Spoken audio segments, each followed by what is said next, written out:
Iirola siellä haastattelussa sellainen mies. Luulisin, että on lyönyt vetoa tästäkin pelistä.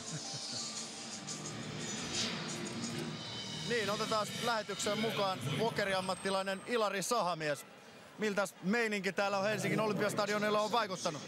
Onhan täällä ihan mieletön fiilis. 36 000 katsojaa ja suomalaiselle jääkiekolle iso juttu.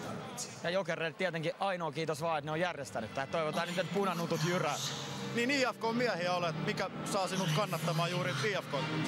Mä oon ihan skidista asti ollut 90-luvulta, 91-92 sieltä asti ollut IFK-äijä. Varmaan Fajan kautta sit tullut. Eli ei varmasti yhtä kysymystä, kumpi sinun mielestä tämän ottelun voittaa?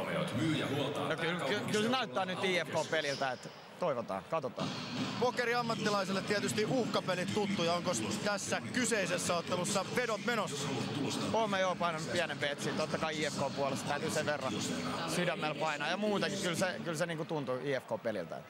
Jos saa yhtään udella, niin mikä on pieni betsi pokeriammattilaiselle? No ei pieni, mutta mä löin 5 tonnia tähän näin IFK:lle.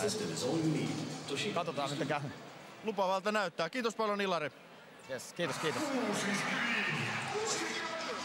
No niin, se 5 tonnia on sellainen pieni petsi. Mites Kai, mites sulla on, mikä on iso ja mikä on pieni vedonlyönti, kun pistetään? No kyllä me tuolla pukukopissa mietittiin, että jos limsapullosta lyötäisiin vetoa, niin se voisi olla se panos meidän kohdalla. Joo. Fanikulttuurista, se